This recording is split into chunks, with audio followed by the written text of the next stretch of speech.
hopefully it's streaming, guys. This is the first time I've done one in a while because I've just been all over the place sorting lots of stuff out art-wise. So let me know if you can see everything. I've had to switch cameras around.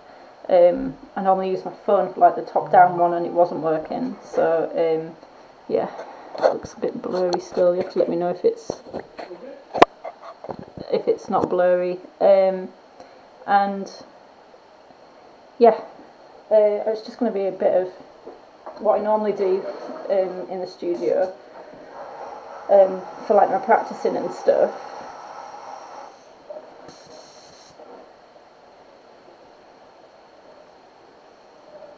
So lots of like things which contain like dagger work and dot work.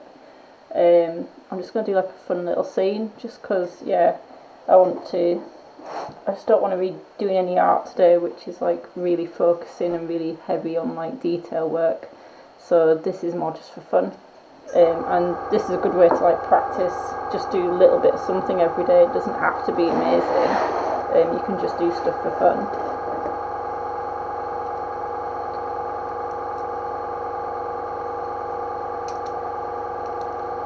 This is going to be a bit of like a cutesy horror scene.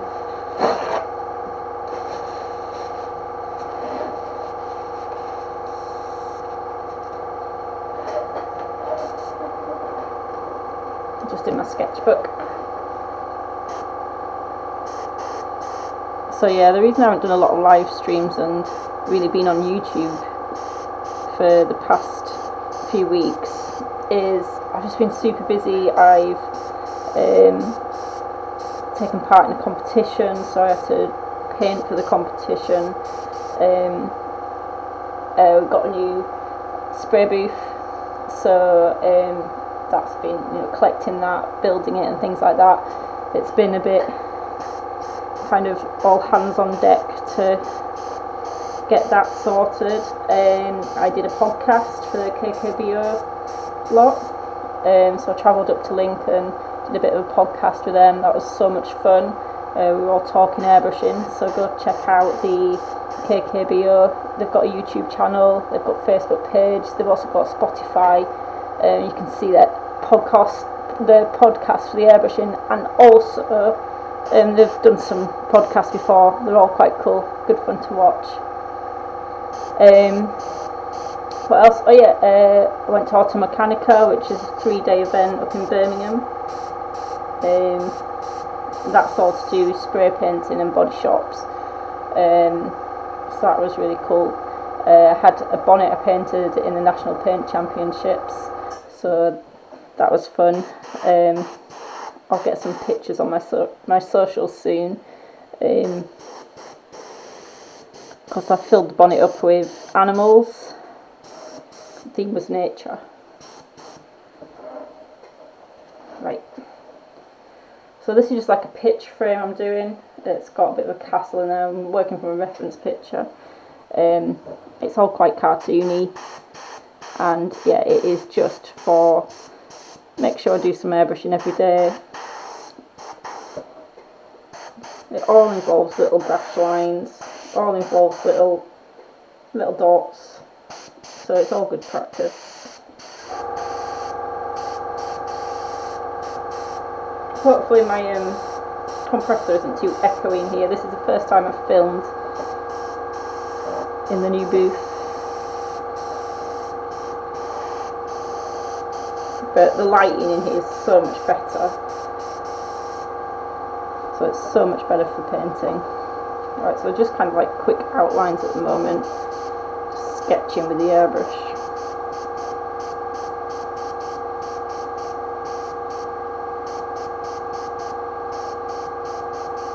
Whenever I kind of sketch stuff out, it's just really loose work. Really, really transparent as well.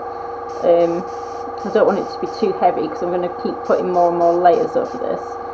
So the more transparent and the looser the work, the more that just gets buried into shadows at the end. So this is just like my little guide going down where I want to put stuff.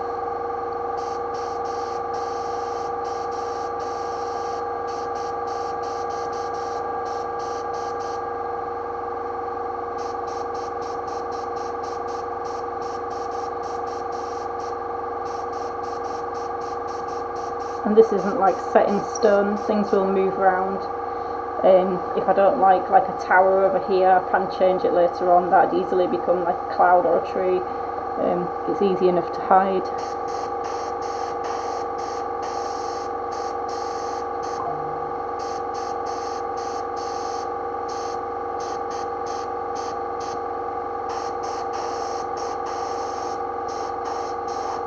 Yeah, hopefully this is streaming okay. If anyone does pop on, please let me know. Actually, I don't know if I can see. It's ages since I've done anything like this, so I can't see the chat. I'll have to figure that out later. But if there is any comments, I'll answer them after I've done this, because I can't see the chat today, so you guys can literally say anything.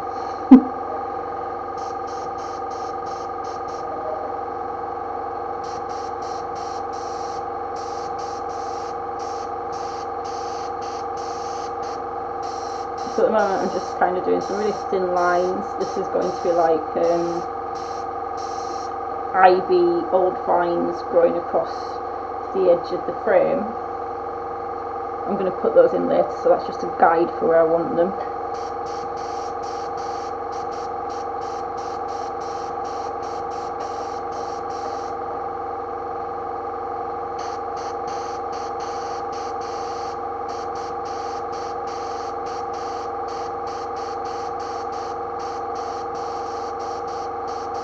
Some people sketch out with like pencils first, or they cut stencils. I tend to do a lot of the sketching with my airbrush.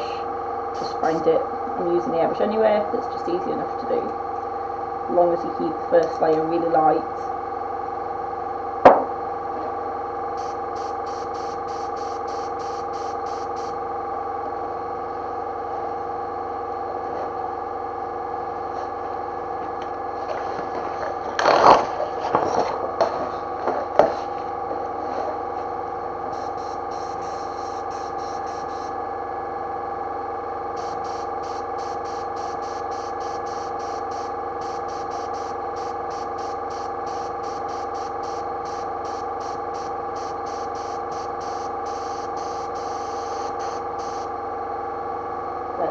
Just have to run and grab some water.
So although my inks can be used straight out of the pot, it's not great for small details to do that.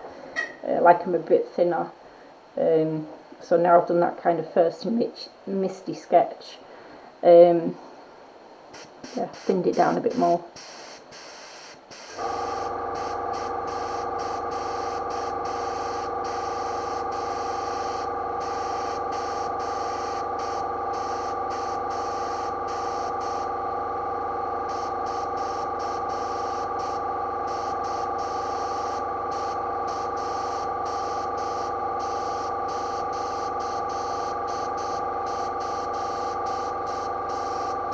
So I'm hoping this is going to build up to be like a really ghostly image in the background, ghostly castle, little cat sat down in the corner, and then the frame being like a big part of the artwork. I put some roses, some leaves, things like that going around the frame. It's just going to be a lot of like shadow work.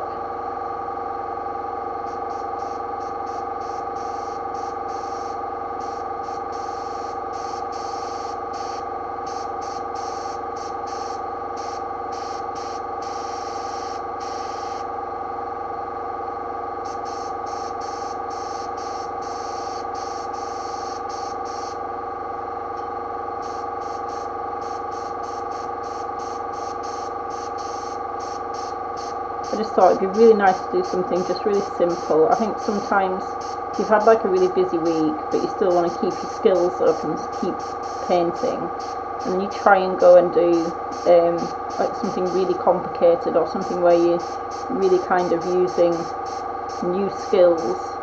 It can really frustrate you, and you kind of don't do your best work then either. So sometimes it's just good to practice with the really simple stuff.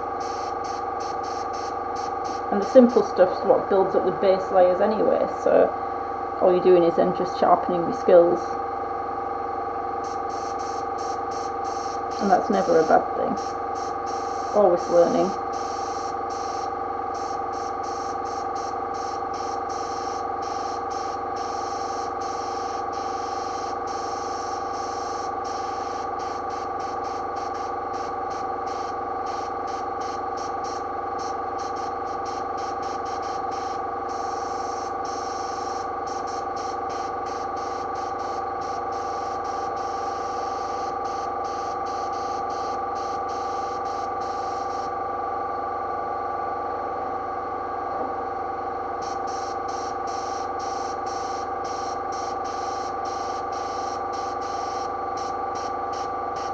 Castles and buildings, if you're not working from a reference, are really fun to paint because you can literally just add roofs and walls wherever you want to.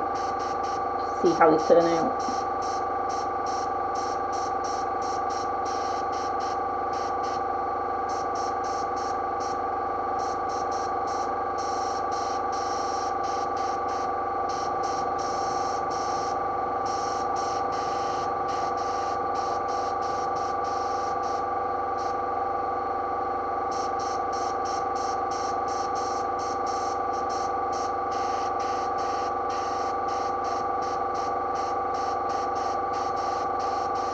I'm thinking next time I'm over in Germany for the airbrush show, they've got some gorgeous castles over there I want to go kind of check out, get some reference photos from.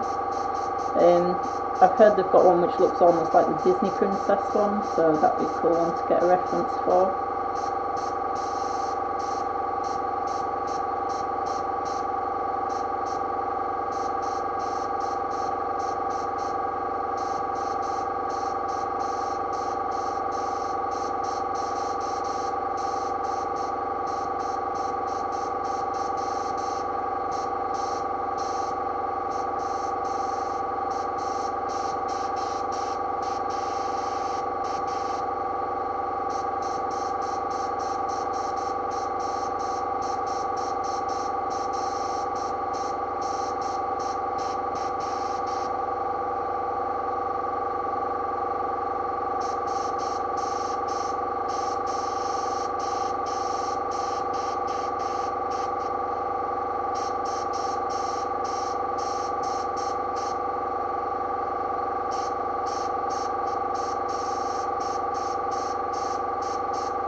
So you can see there, I started drawing the main tower, realised it wasn't central to the arch I'd already put in, so I've just moved it over. Because this is the first few layers, the sketch underneath which I'm doing will disappear, it will hide into the next few layers.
a lot of cone shapes and rectangles to build up a castle. A few triangle roofs every now and again. Tends to work.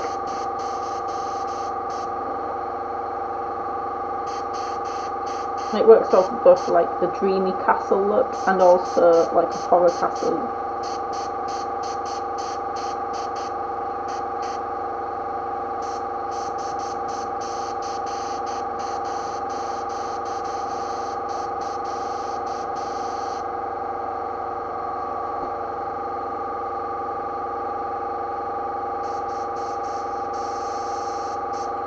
I think I'm going to make this arch a bit gothic-y when I build up the layers over the top of this.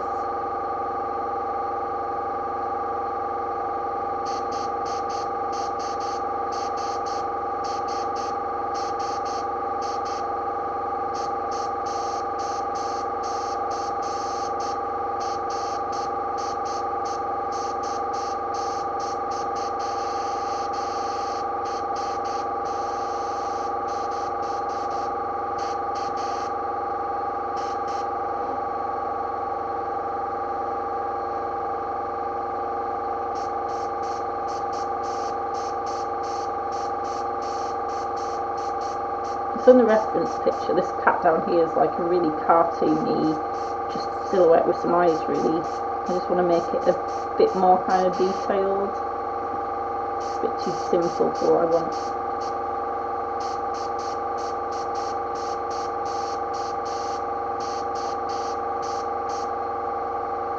I also like the idea of it kind of being out of the picture as well.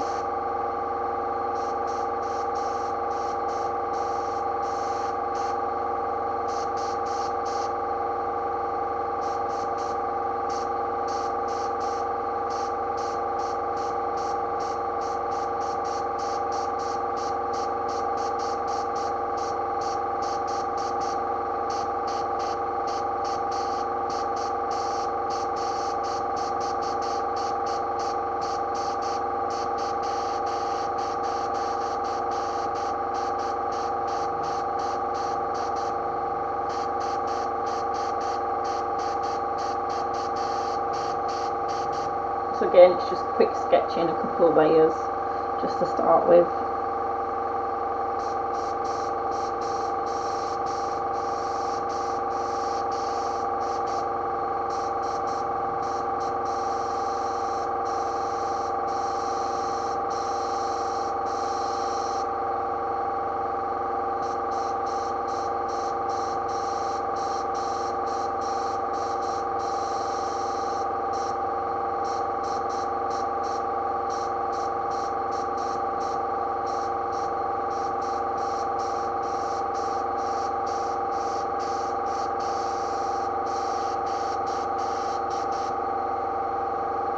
And yeah, because this is a quick sketch, I'm not too bothered about perfection, so I'm not like masking out lines to make sure that they're all even, which I would do if it was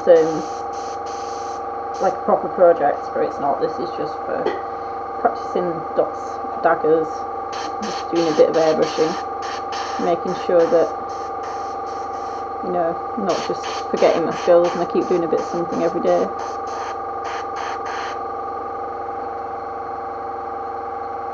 What I might do is bring in a longer line.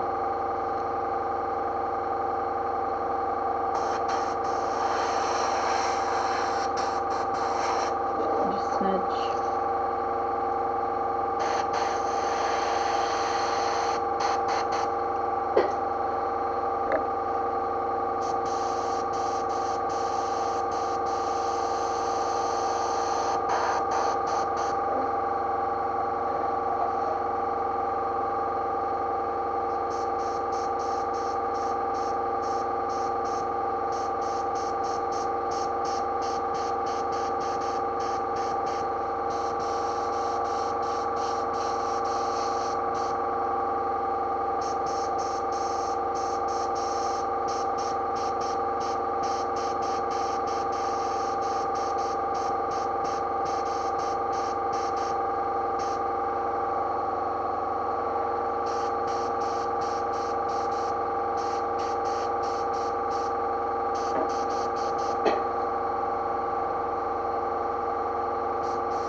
So the background, I've got a plan for this to do like, I've got these powder ink things, pearl powders, and you kind of spread them on, spray some water over them, and then they come out looking really kind of like speckledy. So I think I'm going to do that for the background, but yeah, today's just more about the airbrushing.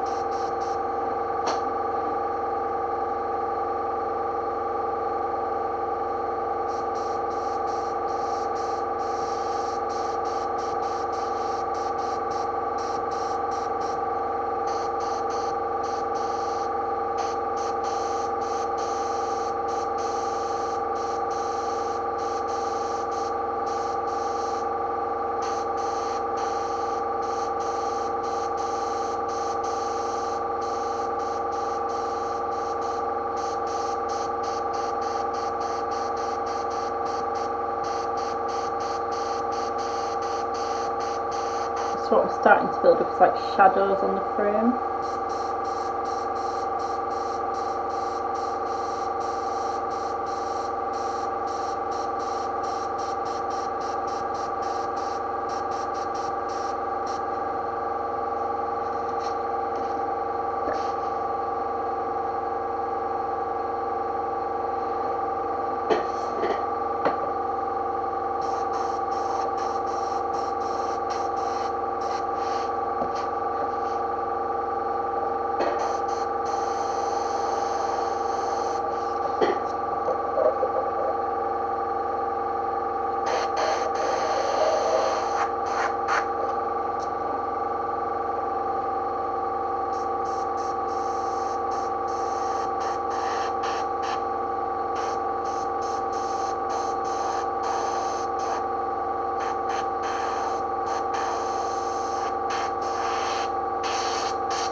So I'm just giving the frame like a little fancy edge.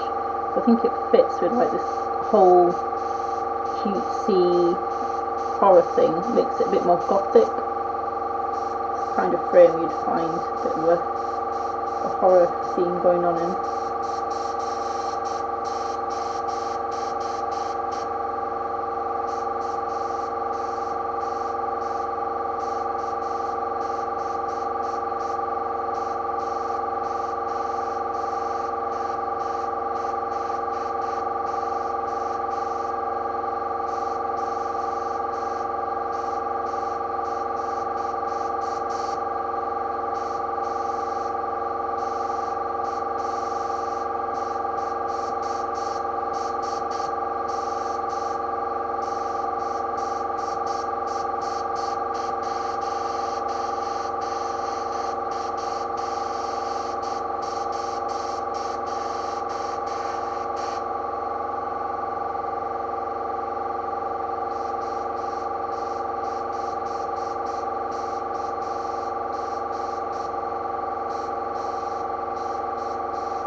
So it's just trying to keep a bit of symmetry.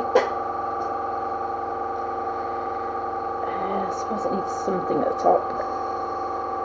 I'm not sure what, but let's do some little curves up here. Curves go really well, like the almost the fleur-de-lis thing.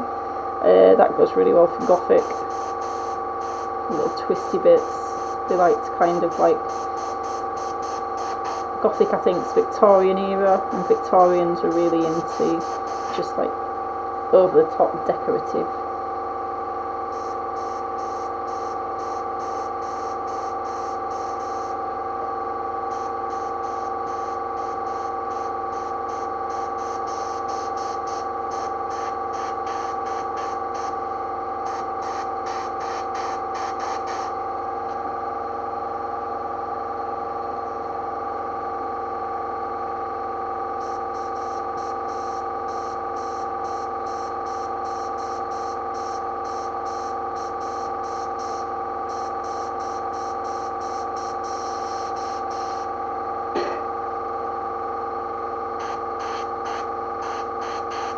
Again, it's a practice piece, so not 100% precise on this, just want it to kind of represent what I'm thinking of, how this is going to look.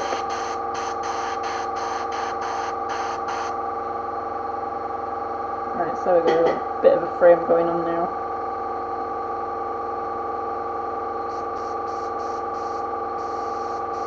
So at the bottom I kind of want the cap to be the focus. So my vines are going to be more just leaves and vines and thorns down this side.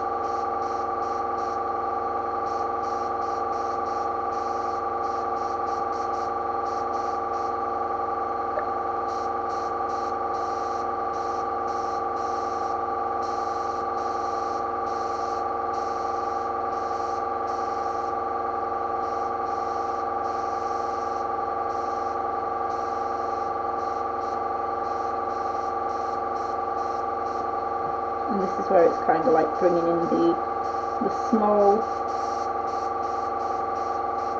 line work. So just doing some like lines for the vines. It's great practice for airbrush control.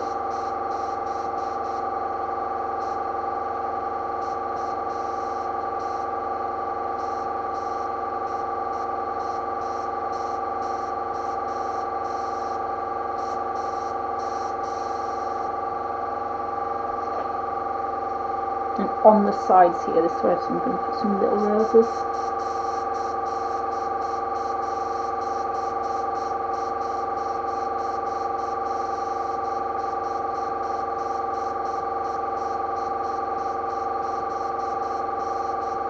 So when I sketch out like little roses, my way to do that is just do little semicircles and just keep going round and round in circles, building up these little semicircles, and at the end it kind of gives the illusion of lots of little petals on a rose.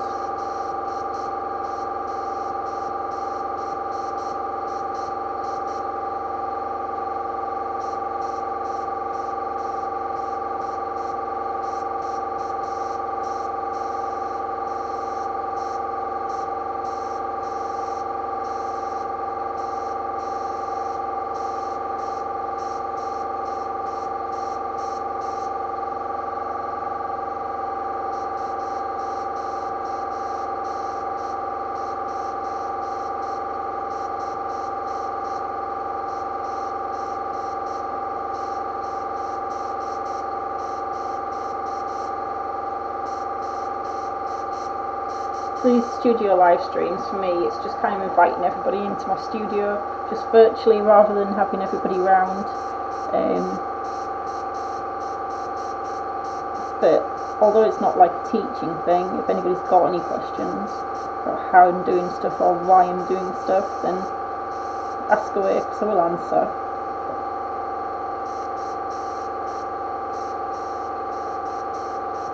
Especially for those who are like new to airbrushing, always happy to answer questions.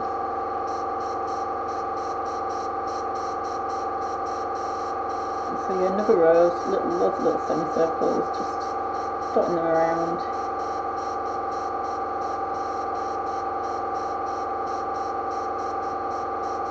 So it builds up that kind of like petal shape. Wouldn't work if you were kind of trying to do just one main portrait of a rose and you have to draw it out properly, but for like little rose details in a bigger picture, works really well.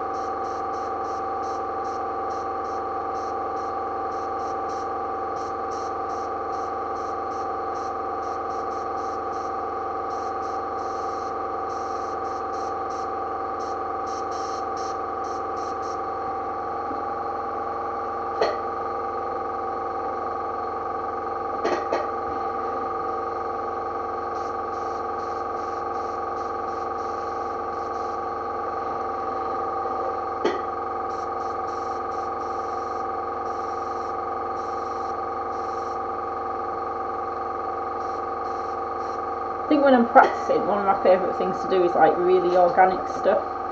So it's probably why I'm really starting to focus on this frame and all the little the vines and things, because just doing kind of like stuff like this is just really good for like practicing. And you don't have to worry about straight lines because they can kind of go off anywhere, but you're still kind of getting control over them. So yeah, just loop the loops, figures of 8, these little bow shapes or infinity shapes, and little squiggly lines. Just really good. And then sometimes I'll like shade down the edges or do like multiple little dashes. I just find it's just really helpful for pictures when you're going on to like a main project, because you've done stuff like this throughout the week. It just gives you that extra muscle memory.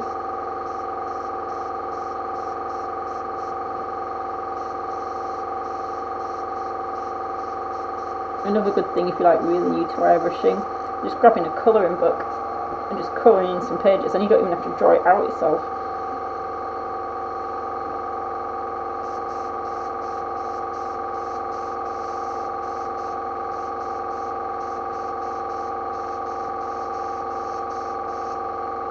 Another tighter layer over the castle.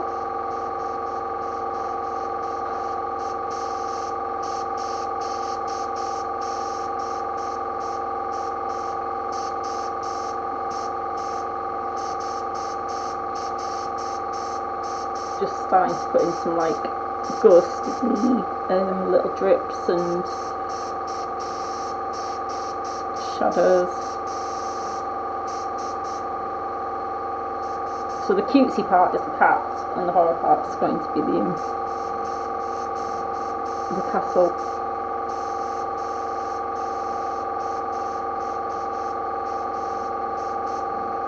I will highlight this at the end as well with some white paint.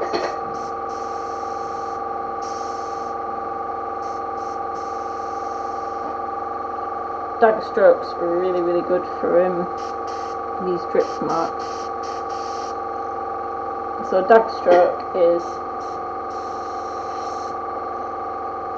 air on, pull back the paint, and as you get to the end of the stroke, you're wanting to ease off the paint and move closer towards the paper. And you get this kind of like dagger doing anything with the camera. So yeah.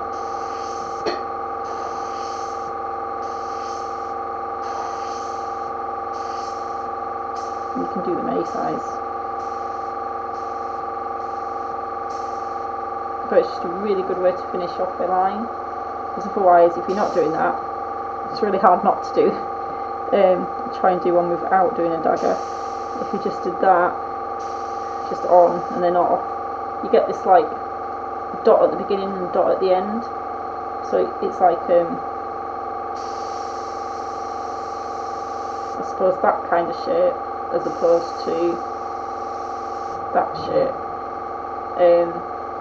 and that when you start building up layers is really obvious, whereas the dagger shape, it's much more subtle and blends in really easy. So yeah, you want these daggers.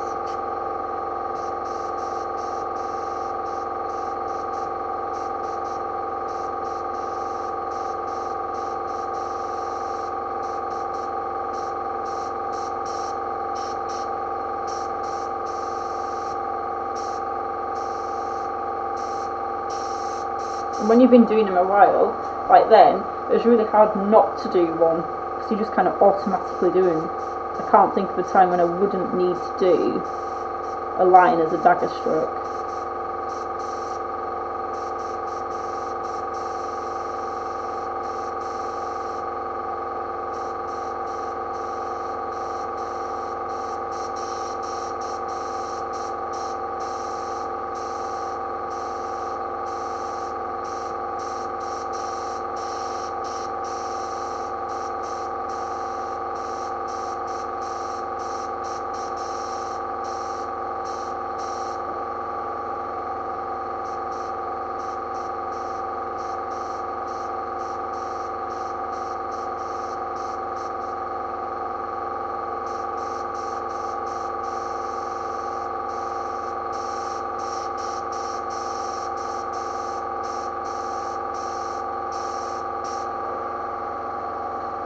So yeah, all the lines are going to have this kind of like drippy horror look to it. I think I might actually put in the windows some like glowing colour, and that'll look pretty cool as well.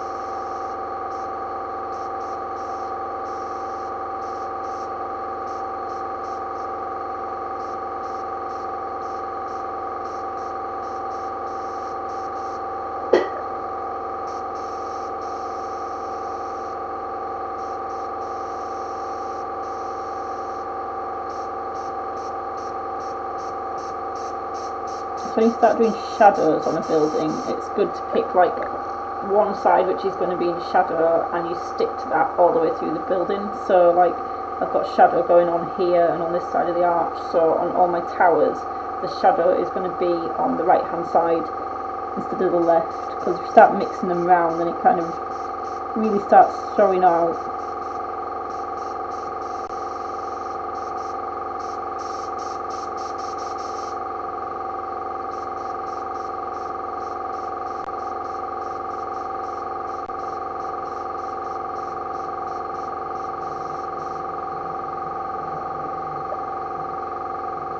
Hi to everyone who's online. I can't see comments at all today, so feel free to write them and I'll just reply back afterwards. I'm literally just in the studio today, just playing about. It's been a busy week, so it's just sketching. Nothing like too complicated, just to keep skills up with the dagger strokes. And just doing something like really simple and fun. So I think when you've had like a long week, if you try and do something complicated, it's just like the worst thing you can try and do. It'll go wrong anyway, so may as well just do something which is fun and enjoyable.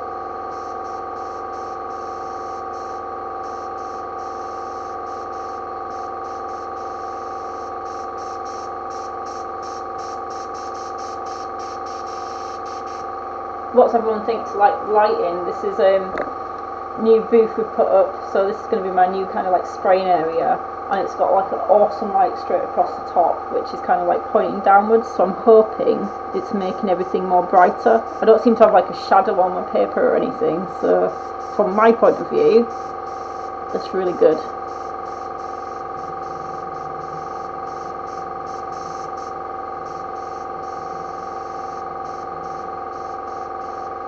I think my compressor might be a bit more kind of echoing here though, so that might be something to sort out for next week.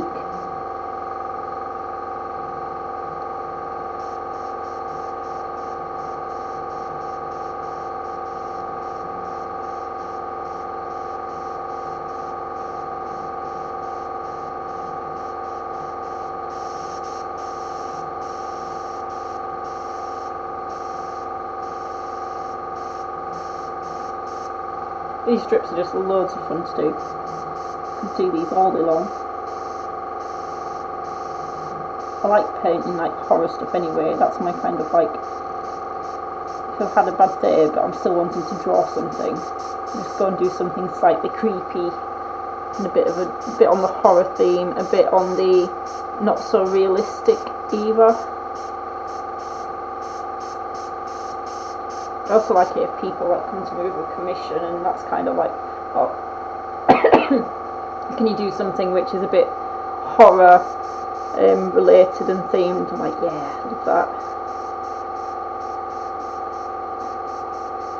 So if you are kind of like tuning in, let me know kind of what stuff, if you're an artist you like to paint, or if you're not an artist you're just watching because you like artwork. What kind of stuff you like. Is it the horror stuff, or is it the cutesy stuff, the realistic stuff?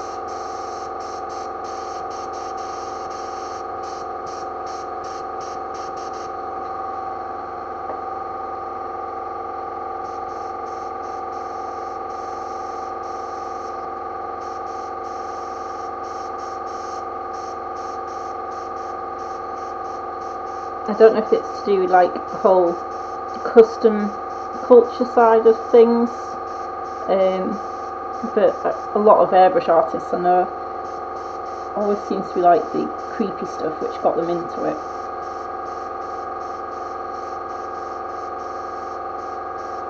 Although I think I've met one which kind of started off doing the airbrushing because they were really into doing like pet portraits, so they come from a really fine art kind of background with it.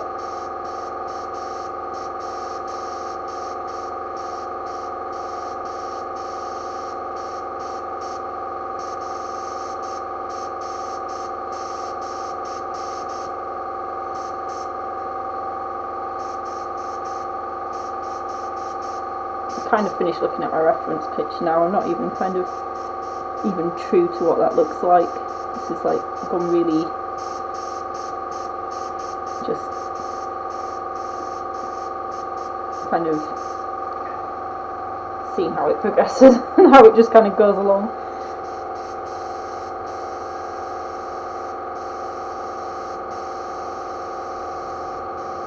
Glanced at it then I'm like, oh, it looks nothing like it, right? I'll just kind of do my own thing.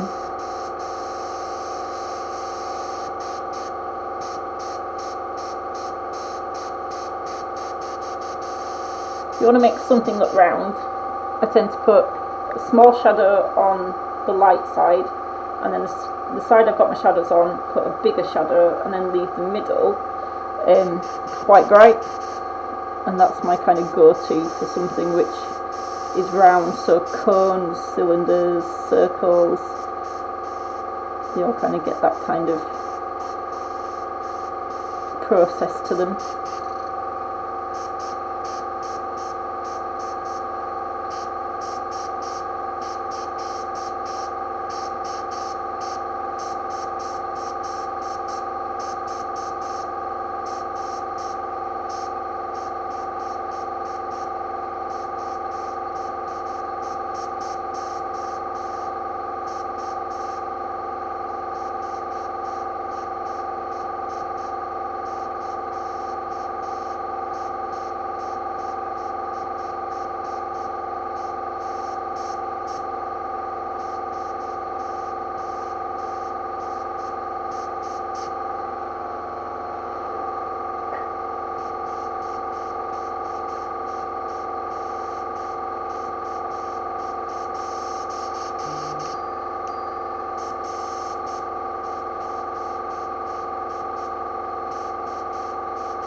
So the plan for like the middle of the picture, the castle bit, is to make it a little bit detailed, but it's more going to be like really misty. So I'm going to start kind of really burying it in a minute. Going to put some detail in, so I'm not going to like fully do detail. It'll just be like a few suggestion of bricks and things like that.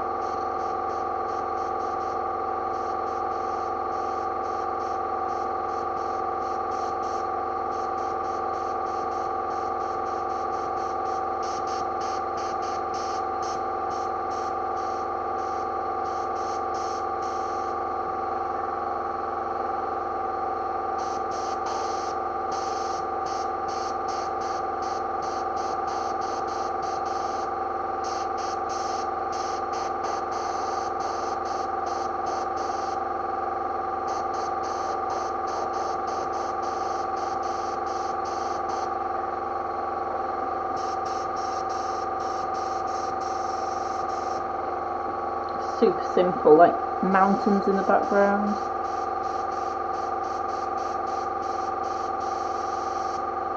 So the kind of good thing about doing your own like sketchbook piece just for practice is you can just kind of like let your imagination run a bit wild.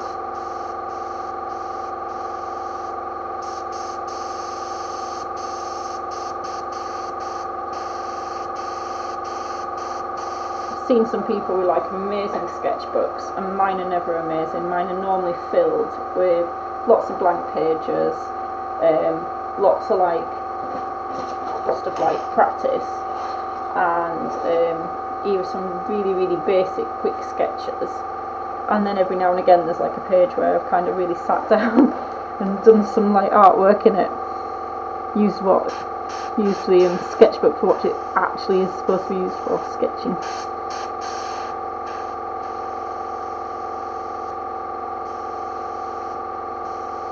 But yeah, I am terrible at doing sketchbooks. I love the idea of filling up a sketchbook,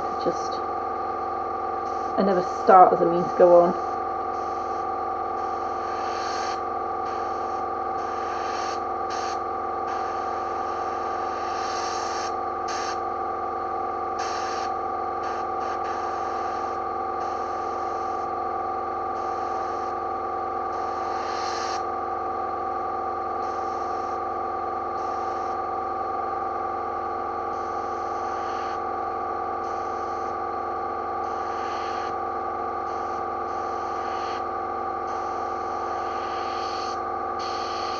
These little loop things are fun to do.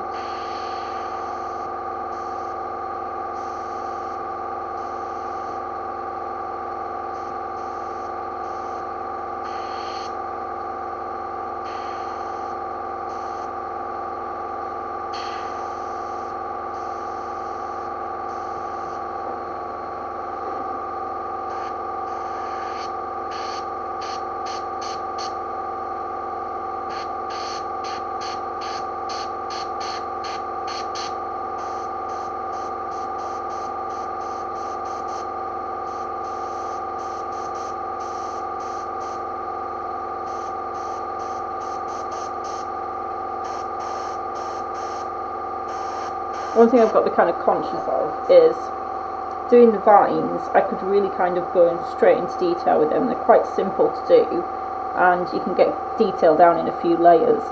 But because I haven't got the detail in the frame yet, I don't really want to build up like the last layers of the vine until I've got the detail in the frame. Because otherwise then I'll be going over the vine details to build up the frame details, and then it'll just kind of blur out the vines. So there is kind of like an order to things as well. If something sits in front of something, it should be like one of the last things to get detail in.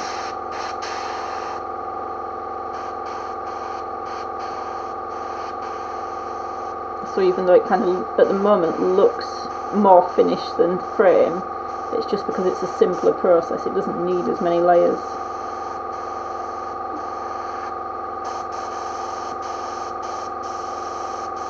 Whereas the frame's quite detailed, needs a lot of like shadowing and highlights and middle grounds to make it to look like a frame, like a 3D object.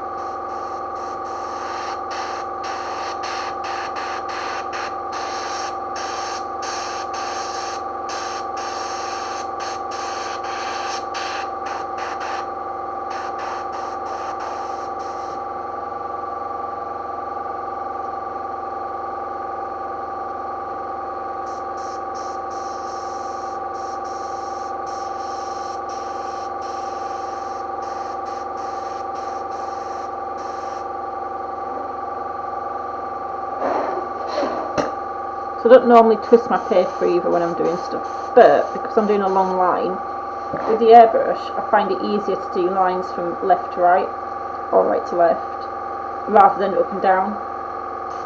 So because it's just a frame, I've twisted the artwork, I know where my shadows are, but the kind of danger in twisting the page is you lose the direction of where your highlights and shadows should be, and you lose a bit of like proportion as well.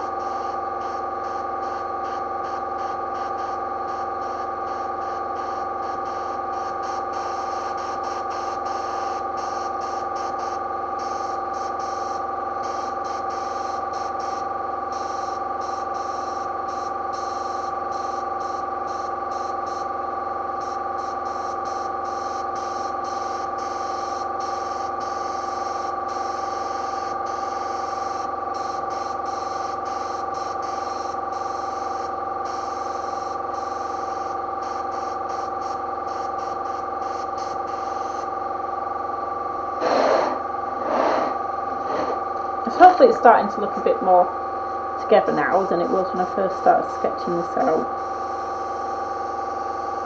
So I also worry when I do something like really simple for a live, if it's going to look any good, or if you can actually see the process build up. But hopefully you kind of see as well that you don't always have to be doing something really complicated. You can just do something really simple, really easy, and still helping. Every time you get an airbrush out, you're making yourself use the skills and refine what you can do with it.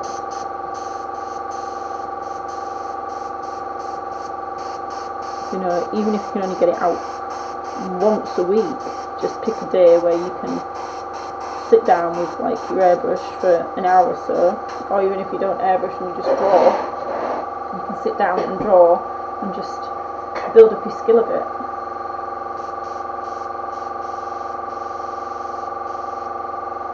Because art is just always about learning. You're always practicing, you're always kind of refining what you can do, trying out new things. Sometimes it doesn't work, sometimes it does work, but you don't know unless you try.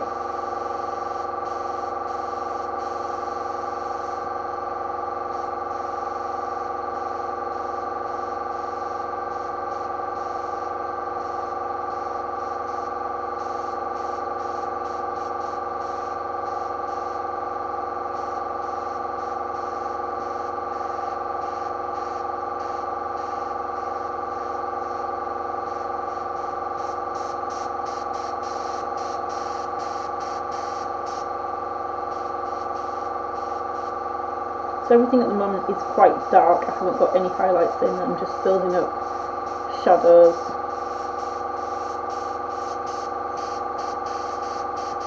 And contours and things like that really with the black.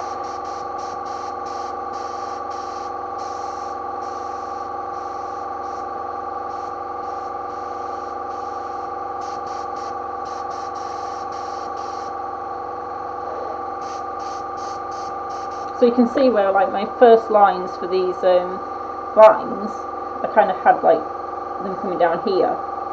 I've not done that. I've kind of gone down this side and up this side. So these lines, which are my first lines, are just going to fade into the shadow for the background now. and because I put them on really light, they just do that, they just kind of blend in. So yeah, always start light.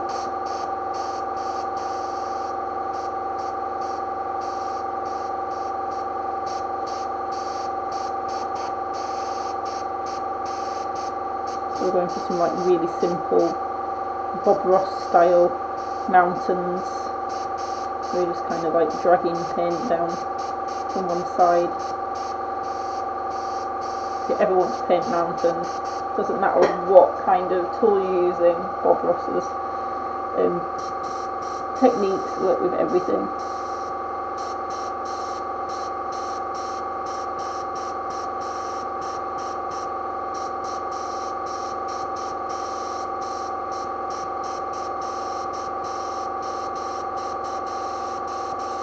And again, there's a lot of layers to go into those mountains, so they're just kind of how it's going to initially look.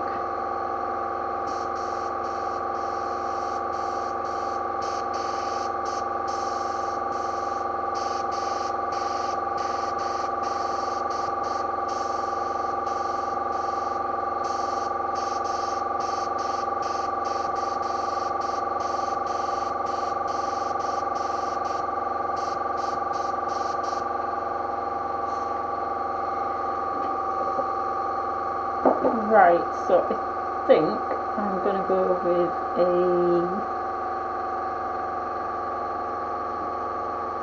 white layer now, and from now on I'll be kind of like alternating between them both.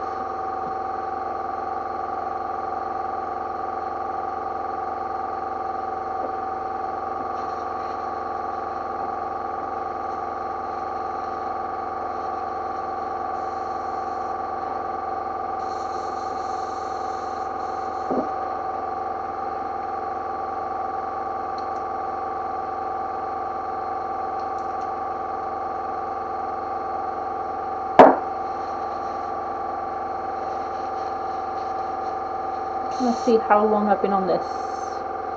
I've absolutely no idea how long I've been painting for, if anyone's commenting or if anyone's viewing, but you know, I just keep chatting away and painting.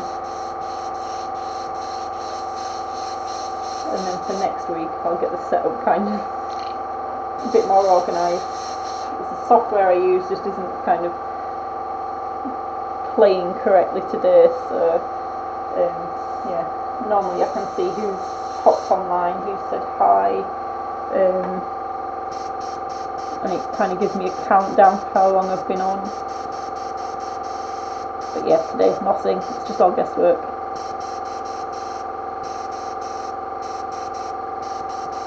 So this is a really kind of thinned out white layer, and it's just kind of blending in a bit of the black I've already put on.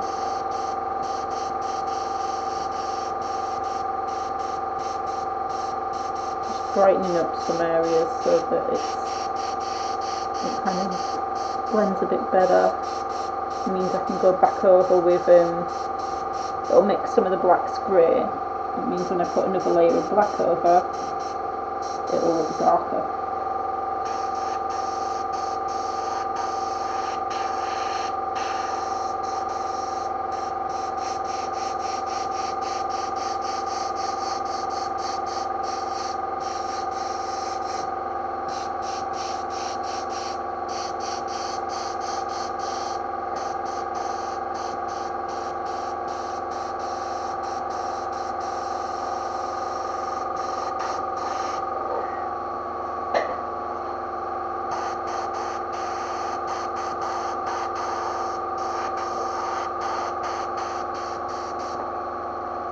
So yeah, my plan is the feature area, this is going to be the powder background, and I might, whatever colour I do the powder, what I might do is put that as a background colour, so this really looks then quite like monotone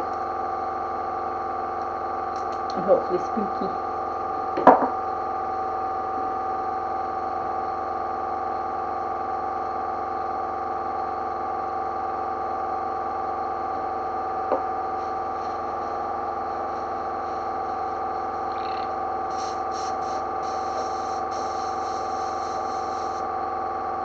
So So whenever I switch between colours, whenever I'm mixing a colour up, I always do like flip it like swirls or lines, dots, just to see how it's going on there.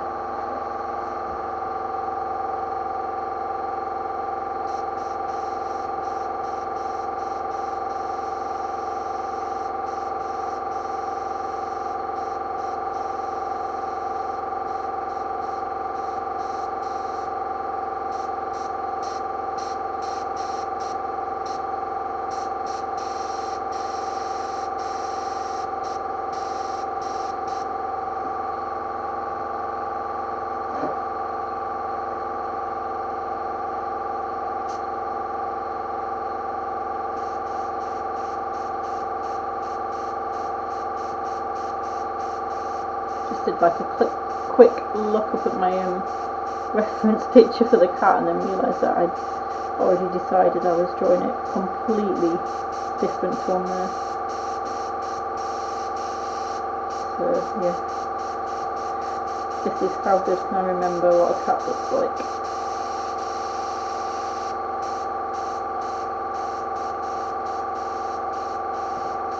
Because actually I find it really difficult to draw from just memory without anything as a reference. My brain seems to decide things look completely different to what they actually do in real life. So I'll paint this cat and I'll be like, yeah, that looks like a cat, and then I'll look at like a picture of an actual cat and I'll be like, nope, that looks absolutely nothing like an actual cat. So yeah, if I'm ever drawing anything which is real, I always go and find a reference picture.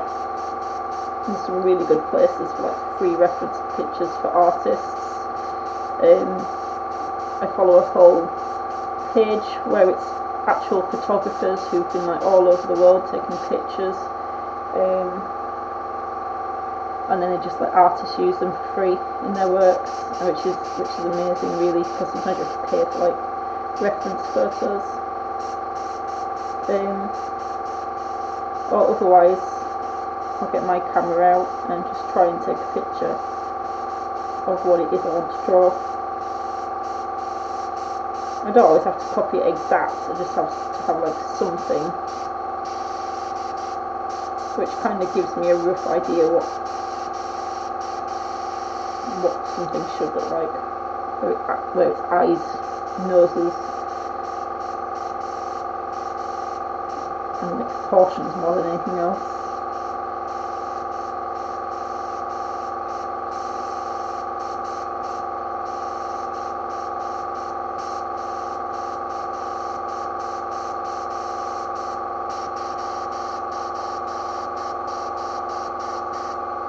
I mean, I look at 2 cats every day. I've got cats, so I mean, how bad can that be?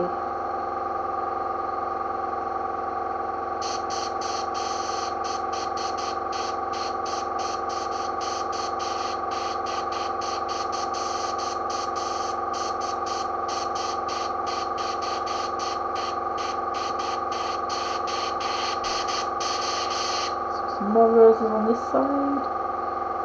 Same style as I've done on the other side, and from here.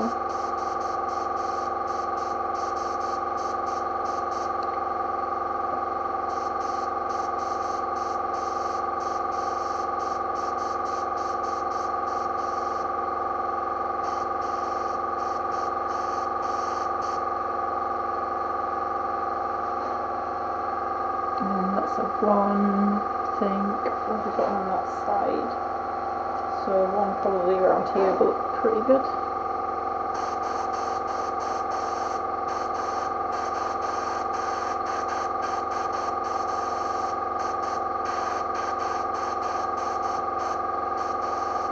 I find if you're trying to make something look quite organic and natural, you want to paint 3 of them.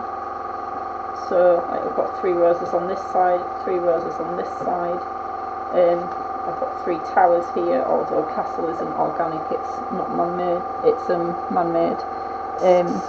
Organic stuff tends to be odd numbers, man-made stuff tends to look better, even numbers.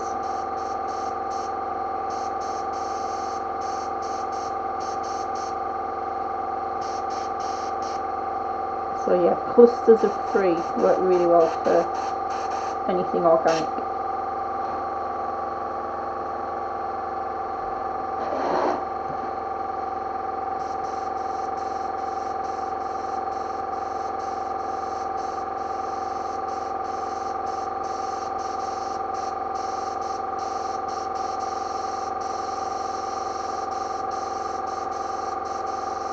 bringing some texture into the shadow.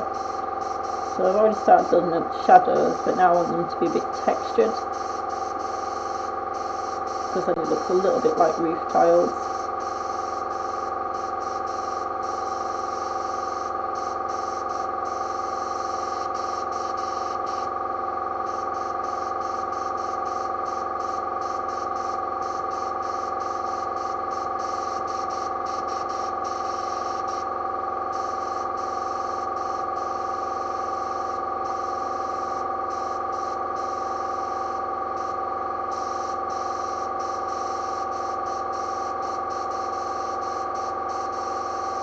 And rather than daggers, I'm just doing like little dots for the texture.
So I'm just kind of getting thinner and darker with the edge lining, and then all the lines I've put underneath start to act like shadows, and it also starts to bring some of the detail out. It's a bit more difficult when working on paper, because paper tends to like really soak in the paint.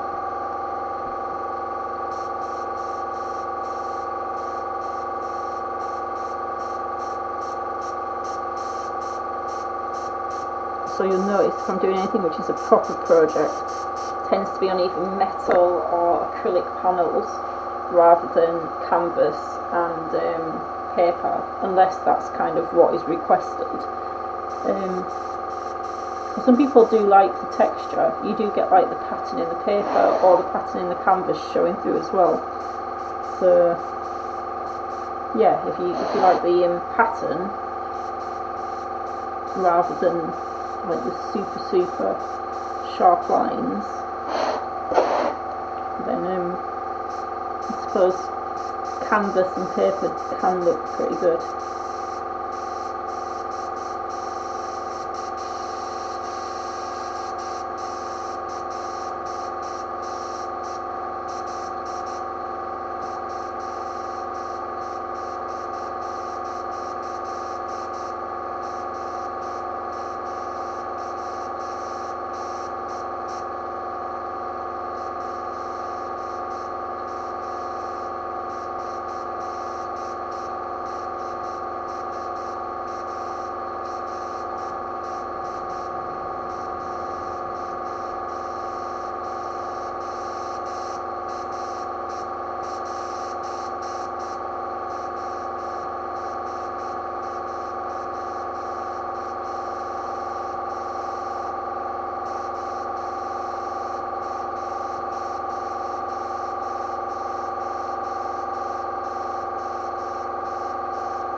starting to add in some like details from bricks.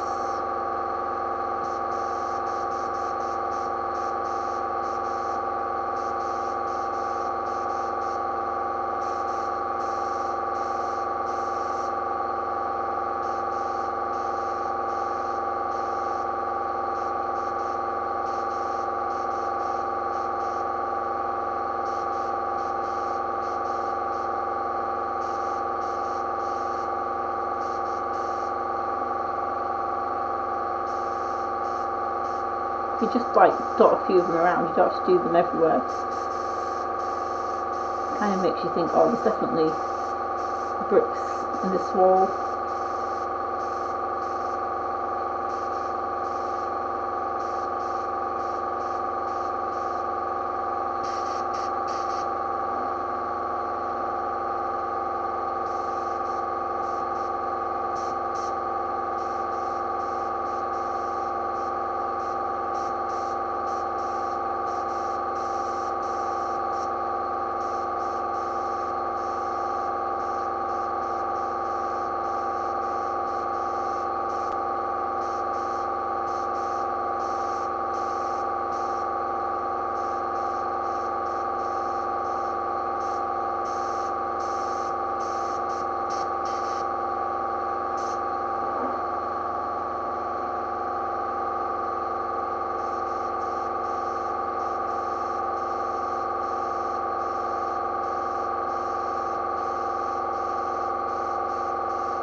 Turret's quite fun to draw.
water through my airbrush because I want to get as much of the black out as possible, so that when I put white in there it doesn't turn to grey.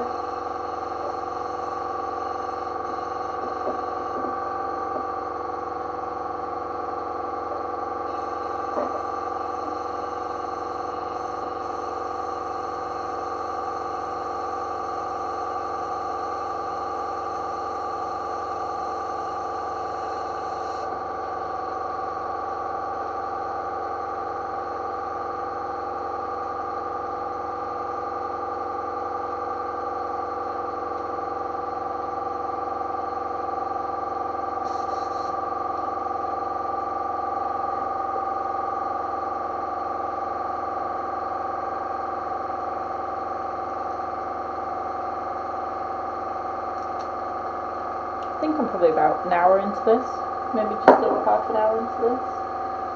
So it shows you that even when you're doing something simple,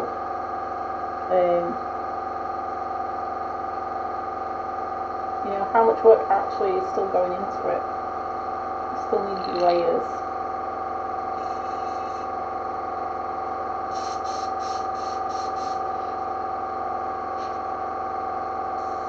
Especially with an airbrush, even when you're sketching, it's still all about the layers, and it still takes time to build up. You can't just kind of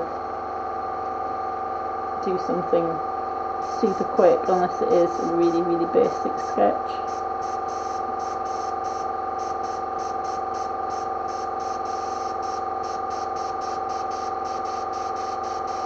So white over black tends to go blue, so I'm going to add a little bit of pink to mine,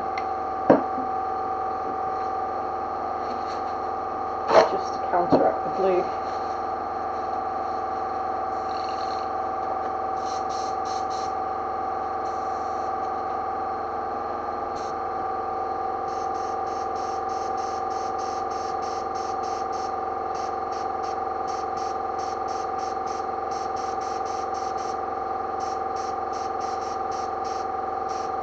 So it means on these layers where there's white and black mixing,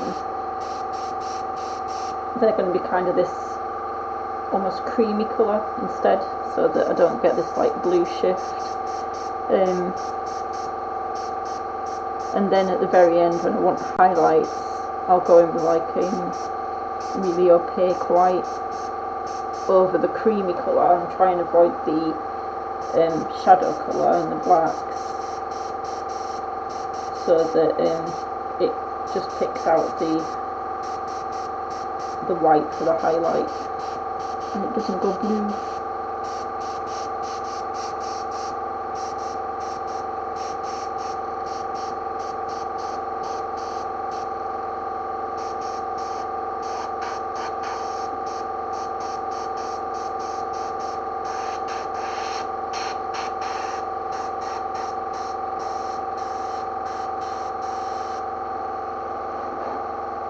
So yeah, a lot of people kind of think when you mix white and black on a paper you'll get grey, but you don't. You tend to a lot of the time get blue, and I think that's just to do with like the pigments and the way it's layering up. Although I have had some black colours in the past which have had like a really green tone to them, and then as you layer over a white it goes like a really kind of olive colour. So I suppose it just depends what pigments you're making the black up with. And probably the white as well, because they all need to be kind of mixed.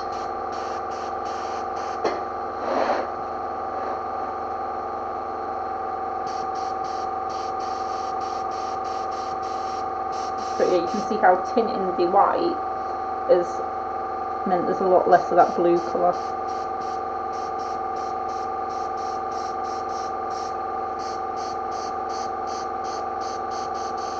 I think some people tint it with yellow. I tend to go for more of a pink. I don't know why, I just think that looks kind of a bit more natural to get that like beige colour first.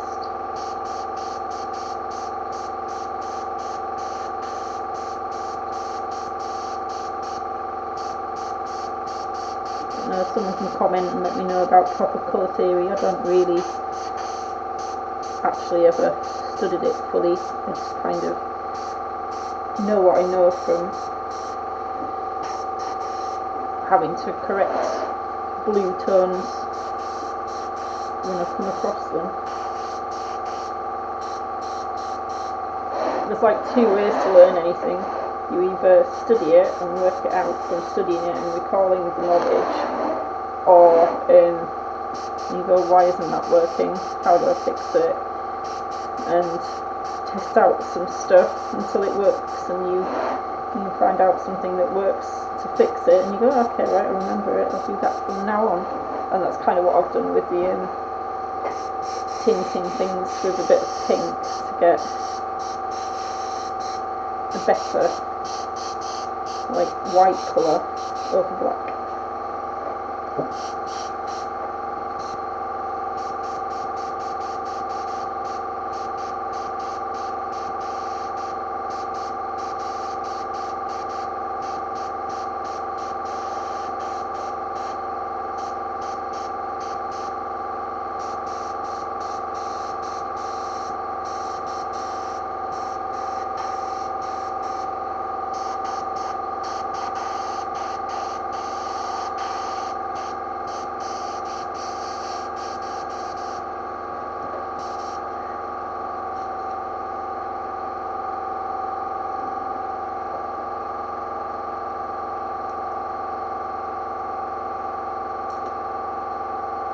So back to a black layer again.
So I'm doing like little drips. I'm not layering them over the top exactly each time, because I think that helps with like this misty, like almost horror look where you kind of got a castle hopefully at the end appearing through like the mist. So I don't want to just build up my layers so that you just get one crisp line. I want it to have a bit of a shadow to it. A bit of a blur.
I'm starting to make the lines like really fine detail now, trying to get them as pencil thin as I can, and that's just kind of really controlling the trigger movement and how close I am to the paper, and also my paint's quite thin as well, because if you try and do this with like too thin paint or too thick paint, you end up with like splodges, or where the air's blowing and causes like little spiders.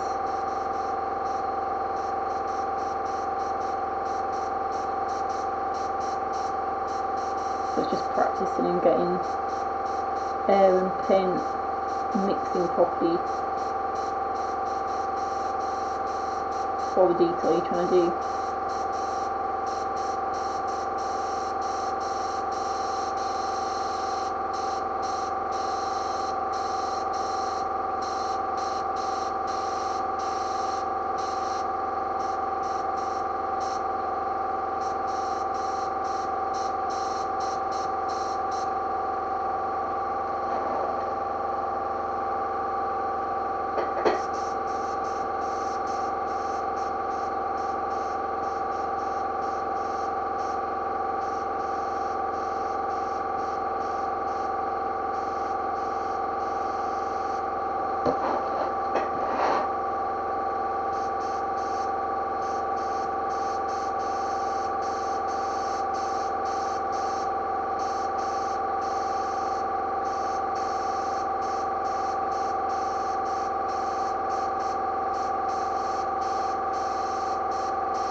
In my head I've kind of got this really fancy Gothic arch thing going on, so I'm just trying to work out how I can put that onto paper and it still look a bit spooky, and because it's still quite a simple drawing as well, I don't want to kind of really go too elaborate with ridiculous amount of scalloping and edges and all the rest of it.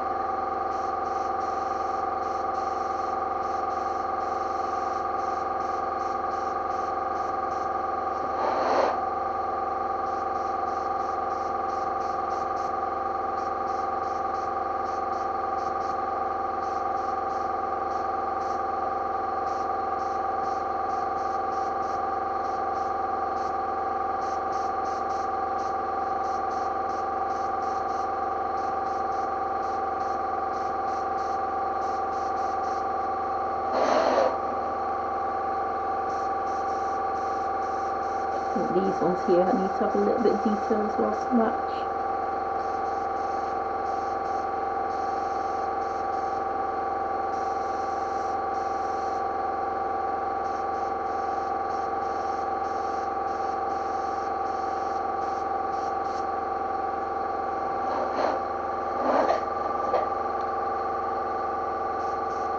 It's actually been quite fun to paint. I was like super tired from everything I've done this week, but I really still wanted to be able to do some painting. So it was like, what can I do which is just nice and simple,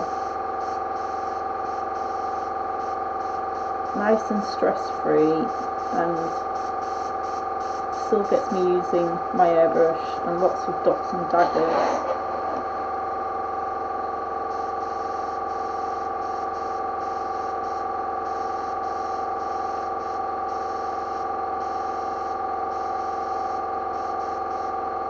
I didn't even have plans for it to be very elaborate. I just wanted like really simple kind of monotone picture going on.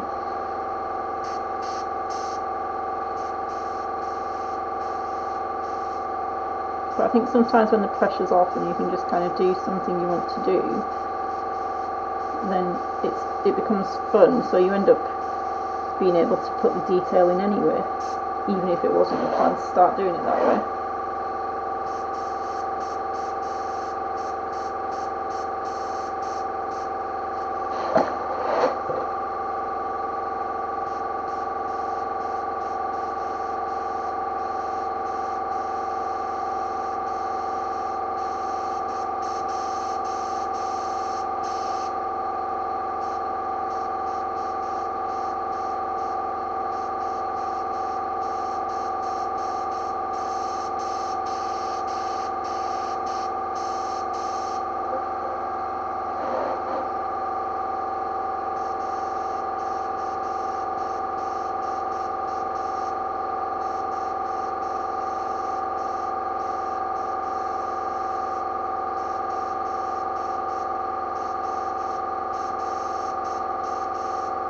I know I said I need to go to kind of Germany again and get some reference photos for castles, but living in Wales, I think there's like 600 castles here, so I've got a good amount of references. Although a lot of the Welsh ones are kind of been bombarded during wars back in probably medieval times.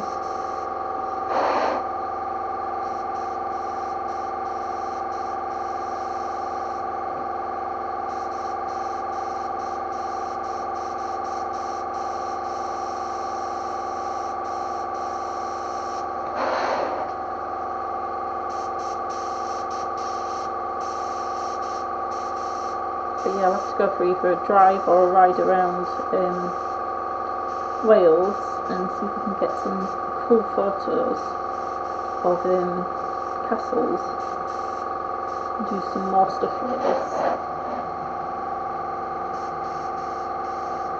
One of the good things about doing stuff in a sketchbook is you get to try things out. So I've had this idea for a while to do like a pitch frame with something spooky in the middle, and then it kind of things start appearing out of the pitch frame. This is kind of get my idea onto paper, and then once I've kind of worked out exactly how I want it to look, then I kind of move on to a bigger picture, and this becomes kind of like almost a reference for that. It means I can do like a series, and I can do all my plotting out and working out what works and what doesn't in the sketchbook.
So every time I do a layer of the black, this inside edge of the frame is darkening up,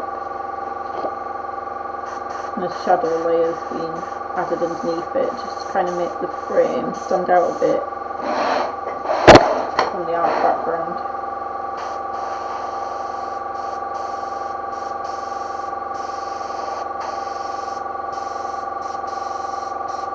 My idea for when I do this as like a full-blown art piece is the frame's almost going to look 3D.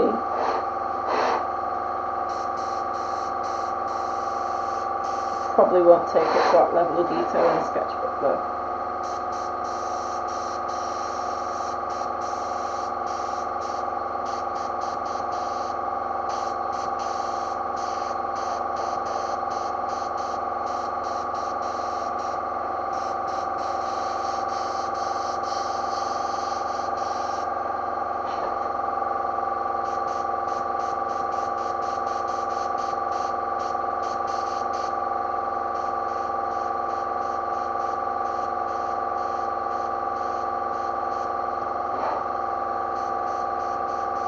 do some more layers on my let's guess what a cat looks like.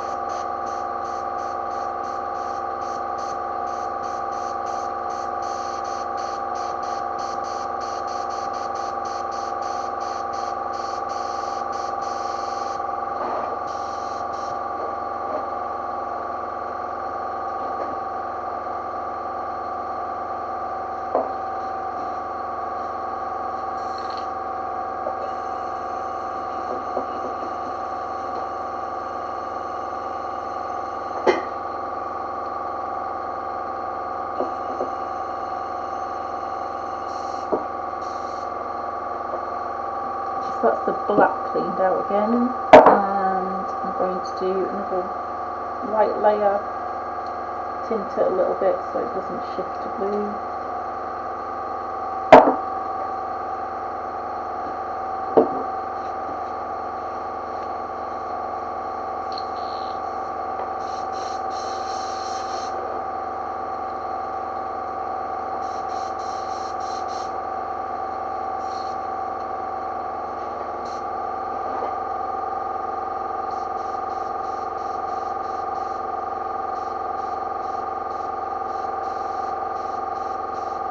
So I put all my shadows on the right hand side, so when I'm starting to build highlights I'm putting all those on the left hand side, apart from on the stuff which is curved, then it kind of goes in the middle. And for like windows where you've got like a light source, then that also goes in the middle.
So even on like the mountains in the background, the sun is still hitting them, or the moonlight is still hitting it in the same direction.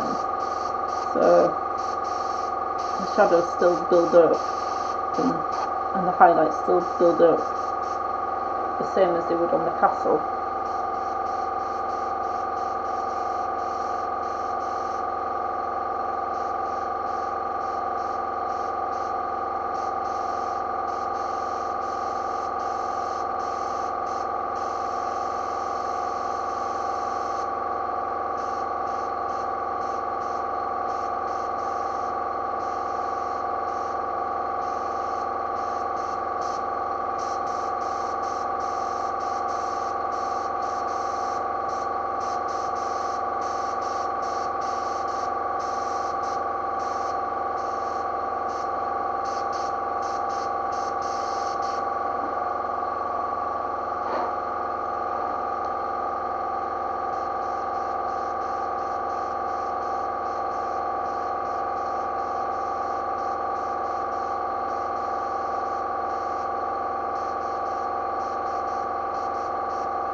like sat here hoping that this is actually recording and putting onto YouTube. Otherwise I've just been sat here painting and chatting away to myself, which probably isn't much different from what I do most of the time when I'm in my studio anyway, but I probably more explain stuff to myself inside my head rather than talking it out. Although I think it helps to do that. I find it kind of chatting along and telling you what I'm doing, it's like really helpful to make me like stop and think how I actually do put the paint on the paper. So it has made like a big difference to myself and my own painting, just to kind of talk it through.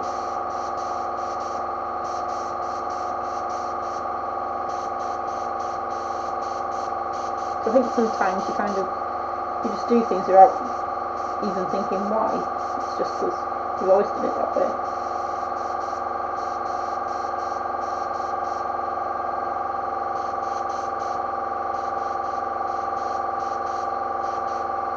So I find myself kind of during the week doing things and testing them out so I can kind of explain it whilst I'm painting on live.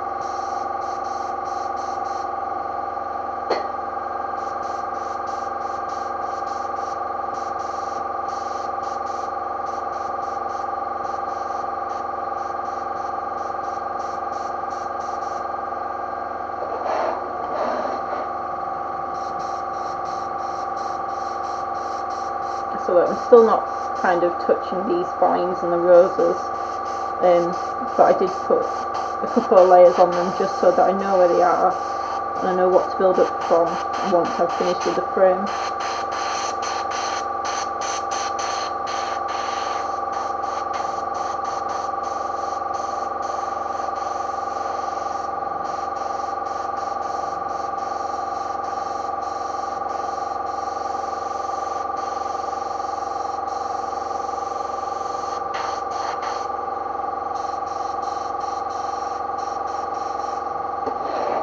It is quite subtle how the frame builds up with the layers.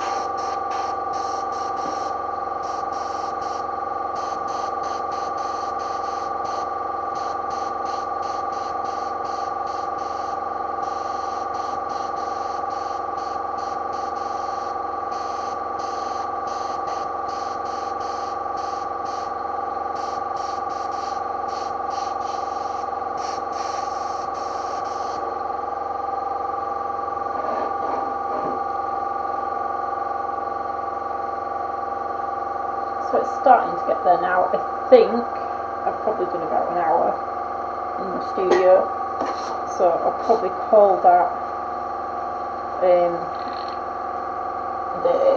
What I will do is, because I don't want to put the pigment powder in here yet, I'll do like on the back of this spray out sheet the pigment powder, just to kind of show what that's going to look like behind. So it's going to be in the background of the sky here and coming through this archway. And if I use my green pigment powder, I'll use like a green background around the frame.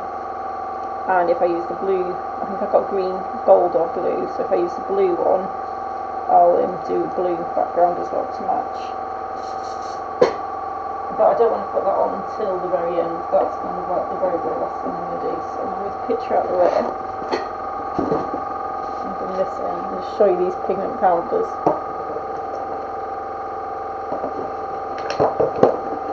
Which one's going to find the gold one and the green one for now. So these, what I can do is like really wet the paper.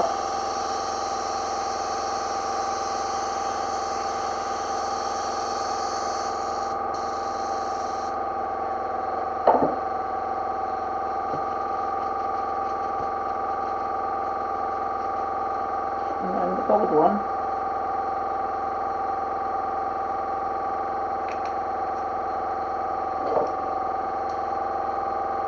And here's the green one.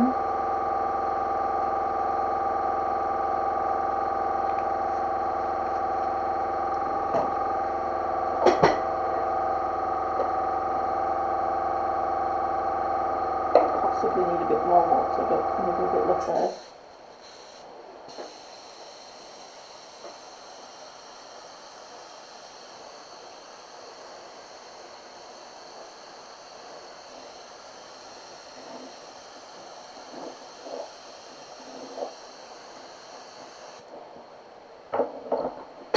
I just think for like fine art stuff, this stuff's like really cool, and it just kind of spreads out into the water, so that'll look really good as a background. I keep trying to find like projects I can use it in. So yeah, that will be going in the background, and then yeah, plan to do that on like a big scale. So yeah, right, I'm going to call it a day because I'm quite tired. I have absolutely no idea how long I've been painting for, and I also have no idea if it was actually recording. Hopefully it was, and hopefully you can hear and see everything. It is the first time I've done a live in a while because I have been like really busy with other stuff. So yeah, for next week I'll look back at this video and see what I need to adjust to make it a bit better. Right, thanks for watching guys.